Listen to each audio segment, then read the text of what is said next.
Hello, Wanderers. Welcome back to our Crusader Kings 3 roleplay series following Lord Montford Velaryon of Driftmark. And in that last episode, a lot of really crazy stuff happened. Namely, Daenerys Targaryen came with her 3 dragons, which, yes, they're not in the game yet. We are not on the dragon update of the Game of Thrones mod yet, unfortunately. But we're playing it as if she did come with her 3 dragons and the Golden Company. And with that, she has pressed her claim to the Iron Throne. And, well, quite a few lords and ladies among the realm have joined her. Dorne, much of the Reach, some of the Stormlands even, the Crownlands and the Claw, the Riverlands have joined in. But the Iron Islands, the North, and the Vale have remained out of it so far, with Loras Tyrell in the Reach and Tyrion Lannister supporting King Renly, amongst other lesser lords. Now, in that last episode, we suffered a few defeats. Unfortunately, one of them did come at the hands of our good friend, Tyrion Lannister. Hard to say whether we're still friends. We'll see what happens to that friendship after this war. But he did deliver a devastating blow to our forces. We returned home to Driftmark to lick our wounds and rebuild our army, which we have done, and then we sailed to go and join back with Daenerys' host. And in the process of that, we had a strange and disturbing encounter with a siren that attempted to kill us and seemed to be taking the guise of Daenerys Targaryen herself. Now, whether that was because we have some sort of arrogant infatuation with Daenerys, perhaps, she's obviously quite beautiful, powerful, she's got dragons. It would be understandable if Lord Montford was suitably impressed by Daenerys, especially in his arrogance. But not only that, perhaps we have some guilt over essentially betraying King Renly, who has rewarded us well thus far. And it certainly was a betrayal. We did, go against him. He's rewarded us. He's given us, a lot. We did help put him on the throne. So, there is that. But the fact remains that we joined up with Daenerys, and whether we are seen as a hero or a villain will depend on whether we find victory or defeat in this campaign. And so we are going to see whether or not we find victory or defeat here rather soon. Now, there was a very large battle that was fought here in the Westerlands not long ago. I have let some time pass. So a major battle was fought in which we were victorious.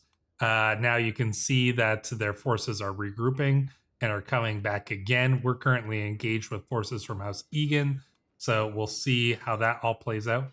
There was one other minor event, well, somewhat minor. You can see that we've spent a lot of money, and that's because I had an event to hire Asario Lostane, who is a former Bravosi sellsword here, who offered to teach our son the ways of the sword. And as you can see, he's actually done pretty well. We actually got the Aspiring Blade Master trait out of that and some boost to his prowess. So yeah, young Lord Corlys here is, he'll turn out to be a good fighter, even though he's getting a stewardship education. But all that aside, we are going to see how this battle plays out here against the forces of House Egan, one of the Vale houses who has decided to join up with Lord Renly here, who has stayed loyal to the Baratheon cause. And looks like we're going to find victory in this battle. Ooh, Lord Ardrian has died. He has died of heart failure. That's unfortunate for him. Okay, we got a lot of forces coming over here, so I do want to kind of back off a little bit because I don't want to get caught, even though we did succeed in that battle in defeating the forces of House Egan. Let's see, Lord Evithos slew Elbert, who is this commoner. Robert Lynchfield slew Lord Donner of House Glencastle. Lord Jonlin slew Moors, and Master Bardamos of Spicetown slew Benedar Egan, the brother of the current Lord Egan, and then we captured a few more. So pretty decent battle there that we found some victory in. We're going to pull our forces back. I just don't like the way that these guys are moving here.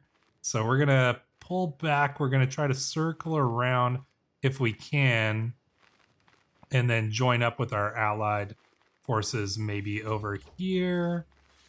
Okay, looks like another big battle's about to get engaged here. And we're actually we're getting close to being caught on our own here. So yeah, we're gonna have to just keep moving. We should be fine. We should be able to join up with our allies here in some of these battles anyways. Looks like they've managed to mostly finish them off here. So we'll assist where we can. We've embraced the martial admiration tradition. I'm actually going to very quickly get our next tradition started here because otherwise I will absolutely forget. So we're going to reform High Valyrian, and we're probably going to go with a seafaring type one. So I should have checked this before. We're either going to go for a dexterous fisherman, or I believe there was one more seafarers. I'm tempted to do seafarers. Let's see, embarkation costs minus 25%, or sea danger minus 45. That's pretty nice. We would have no danger on the sea pretty much ever. Or dexterous fisherman, coastal advantage, supply advantage. I mean, let's see. Coastal advantage. This one actually seems a little bit more martial, even though it's just called fisherman. Whereas seafarers seems... Oh, you know what? We're going to take seafarers.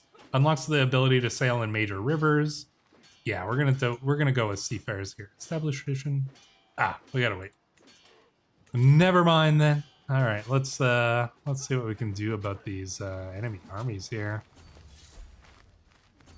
Are our allies? You know what? We might be able to pull off. We might be able to get some battles going over here. Let's do it. Will we be the first to engage? Nope. But we are going to get our hands dirty in this battle here. Crush the enemy forces pretty significantly there. They didn't really stand much of a chance. We'll take a look at the details of the battle here.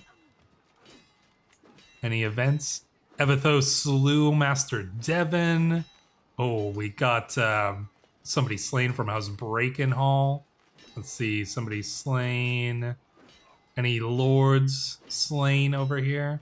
Looks like mostly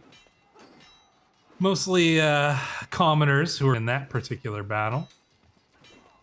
They are moving in. We do have big forces coming in here. I wouldn't mind if we could convince our allies to engage in another major battle here. 94%. The battle will be won, or the war will be won here in the Westerlands, it appears, as we strive to find a victory here among the forests in the hills of Donald Wood and Banbeck Vale. Not really importantly named places, but oh, there's some big armies going in. Yeah, looks like our guys are actually playing pretty aggressively, which I like to see. The AI isn't always this aggressive.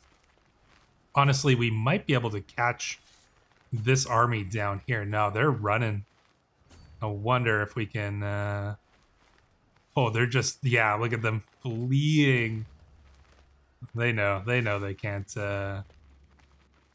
handle this. I'm tempted. This army's been split off. I think we might actually be able to engage them. I'm pretty sure our army of 14,000 Velaryon troops could probably defeat these guys. They might have a slight advantage just from their, you know, playing it defensively, but I think we might be able to get them. Our daughter has died. What? Daenerys died from her wounds? Was she fighting in the battle, brutally mauled? What? Oof, we're gonna take a stress break here. Oh boy, okay. We'll see if it's a stress break or not, because we have had a bunch of stress breaks already. Damn, our daughter died. Well, that frees up Jon Snow to marry Daenerys, which is also interesting, but oof, yeah, okay. I see those armies coming back over here. We're not gonna get reckless here. We're not gonna get too reckless here. We're gonna meet back up with the rest of the army.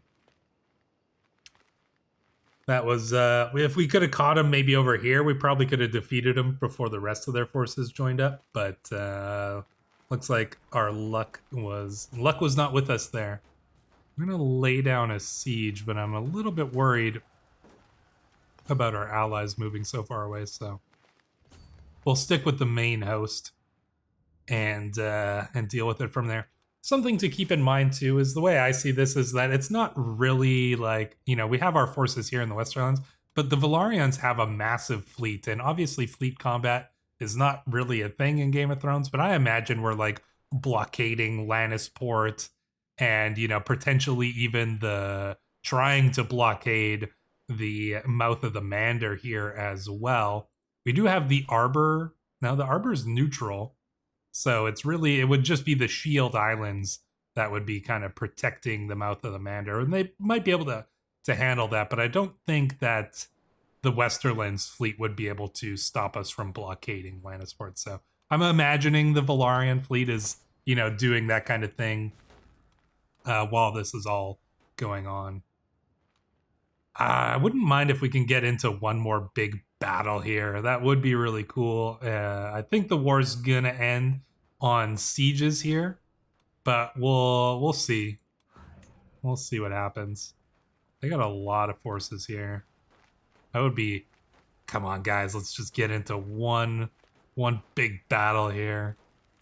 Once and for all, let us finish this off. I wonder if Jon's gonna marry Daenerys. That'll be quite interesting. I mean, I might set that up if if the AI doesn't just do that themselves. Can we encourage our allies?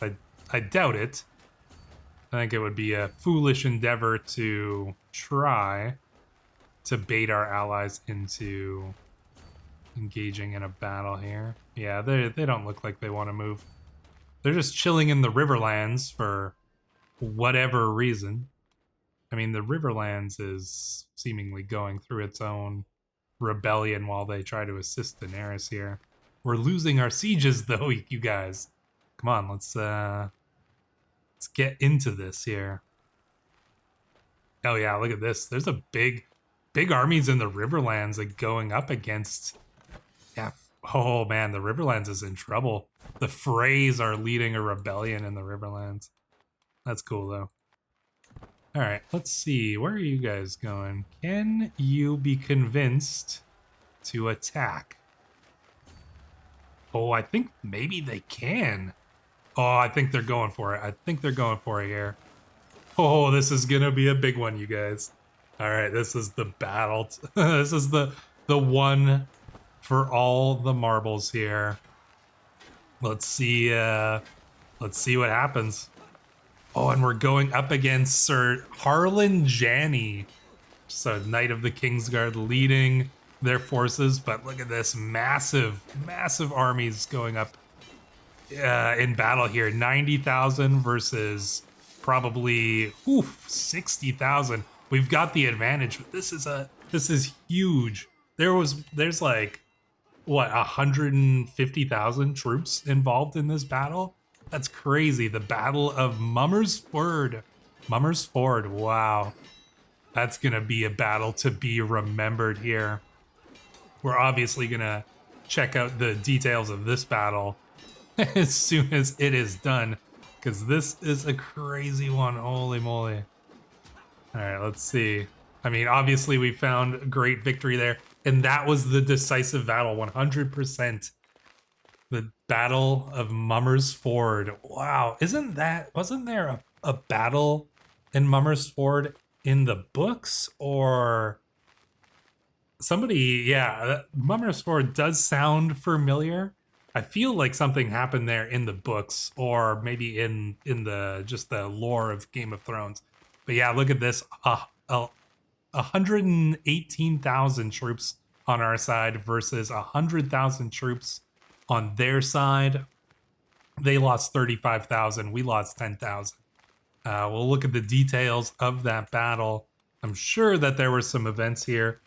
Our knight Lord Evitho wounded Lady Brienne. So Evitho fought Brienne of Tarth in that battle, the big sapphire, while she was pregnant. Why are you in battle? Oh man. Well, all right, Brienne. That's that's pretty interesting. Good on Evitho. He's a huge guy. Brienne's huge. The two of them. That would have been a battle to see. Lord Bryndenmere killed Lord Antario Jast. We've got some of the Knights of the Kingsguard were wounded here. Boros Blount 61 years old. Boris Werrell was slain. Florian Sherwell. We've got Harrion Old Reaver. Oh, Lord Paramount Loras was in that battle himself. Interesting. He was he wounded one of our knights. Let's see. What else do we got here? Someone from House Cole, a descendant or related to Kristen Cole, no doubt, of certain fame. Dance of the Dragons fame. I'm sure you guys are all familiar with that. Ooh, we lost a couple, mostly commoners, lesser nobles here, and then many lords captured. That was an epic battle, and I'm glad we got to participate in it. I'm sure that Lord Montfort proved himself well. I mean, we have massive prowess, 51 prowess. So obviously we are quite a skilled warrior. And that is victory, it seems. Can we engage in another battle? Is this Tyrion leading? Oh no, Tyrion was in that battle as well. Oh, and look at this. Crazy. We have won the war led by Daenerys Stormborn against Lord Paramount Renly of the Stormlands. We're going to keep things paused here for a second, probably for more than a second, while we try to understand what the consequences of this are going to be. Queen Daenerys now sits on the Iron Throne, which is quite the turn of events of this, to put it lightly. Yeah, I mean, she's got, looks like, yeah, so she's got Tyrion imprisoned. She's got Loras imprisoned as well. And obviously she has Renly imprisoned. I wonder if we can see if she has any other. Yeah, okay. So the three main ones there. And obviously Lord Glendon Silveraxe, the father of the former queen, Lady Paramount Elenay. And Renly had a son during that time, Lord Hugh. That is quite fascinating. And oh man, I mean, Lord Montfort has shown himself to be a valiant supporter of Queen Daenerys. We fought in many of those battles, fought for some great victories there in the Westerlands, helped defeat the armies, the combined armies of the Westerlands, the Reach, the Stormlands, and those other houses loyal to King Renly. And yeah, we are high Valyrian. We are Valyrian blood. The Targaryens and the Velaryon have a long history together. So it's going to be really interesting to see how all of this plays out. Now, we could let the AI handle this kind of situation and see what, AI Daenerys does with all of this, but I don't necessarily trust the AI to do all this. So I think I'm going to turn this over to you guys. Leave your comments about what you think Daenerys should do with Lord Paramount Renly. I'm kind of leaning towards being somewhat merciful, rather than like exit. Oh, he was so far in debt, 2,000 in debt. That's insane. No wonder he lost. He was just bleeding money. Um, I kind of think that she might show a little bit of leniency and maybe send Renly to the wall, and allow his son, Lord Hugh, the 2-year-old child, to be the Lord Paramount of the Stormlands. That's something I could see there. Tyrion, I could probably imagine Tyrion somehow. I mean, I don't think she would be executing Tyrion, would she? I feel like he would weasel his way out of that. Would he get sent to the wall too? That'd be strange but interesting. Um, yeah, I'm not sure. Would she be executing them? It's tough to say. Lord Loras as well. I don't know. What do you guys think? Let me know in the comments what you think about what you should do with all of these.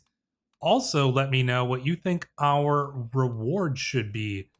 Now, obviously, we are probably going to get some kind of, or give ourselves some kind of reward in all this. I'm kind of leaning towards having Massey's Hook made a vassal of us so we can kind of complete our borders and have much less border gore here. There's, the possibility of maybe some other lands being, bequeathed to us, potentially. What do we got here? Like, I don't know if we would get really anything other than that. Having Massey's Hook as a vassal would potentially be somewhat fitting, I would say. Do you think there should be rewards for, say, Lord Paramount Darren if he survives his rebellion that he's got going on in his lands? He obviously was someone who has helped Daenerys quite well.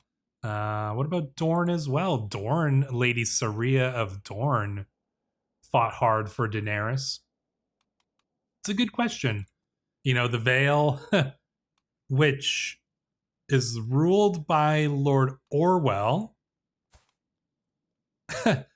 Lady Isilla died under mysterious circumstances. Lord Orwell is now in charge, with his regent as Lord Peter Baelish. I wonder what happened to Lady Isilla. Accidents do happen, I suppose. Yeah, do Jon and Daenerys marry?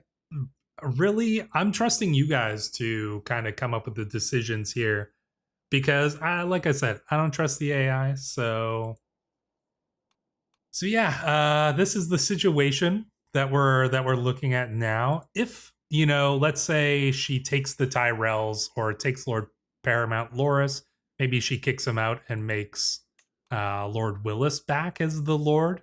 He was ousted. That's a possibility there.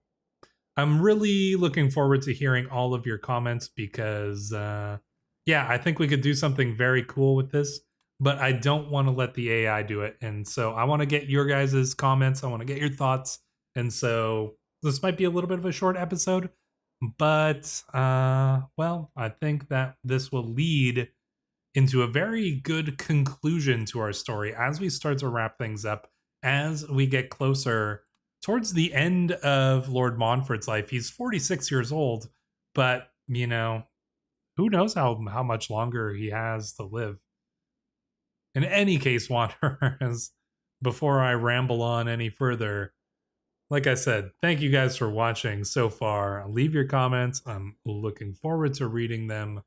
Let us see together what Queen Daenerys's reign has for the Seven Kingdoms. But until then, thank you for watching.